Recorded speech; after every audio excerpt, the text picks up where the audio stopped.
We can now see the current that will be assigned to the coil highlighting. The next thing to do is to apply material to the plate. The plate will be assigned as a piece of copper. And now we see the color reflecting the copper. We have many viewing options that are available here. If you prefer to see your geometry as solids, you can always go to a solid view. However, this does tend to mask the interior effects that you are often looking for. A user of Faraday can experiment with the many views here, including translucent settings, for example. The problem is now a completely specified physical problem. We have the geometry in place, we have the source, which is a current in place, and we have materials assigned. So we can now proceed to solve the model. You may notice that the solver is not putting a mesh through the empty space or even through the entire volumes of the materials, as many people would expect based on other experience. The reason is that the default solver is a boundary element solver, as shown under analysis method here.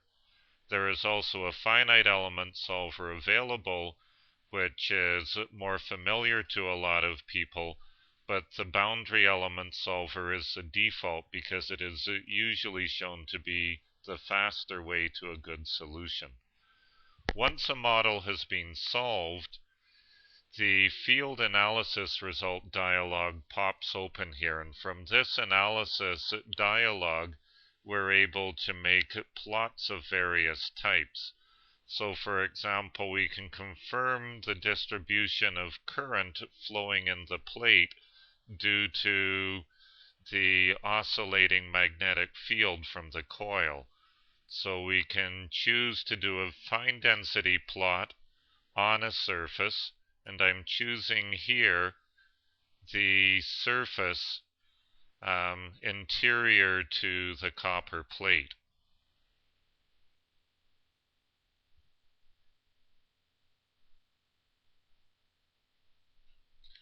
So what we see here, if we zoom in, is the real part of the induced eddy currents within the copper. You can see, as expected, they are highest near the coil and decay away by the skin effect as we leave the surface.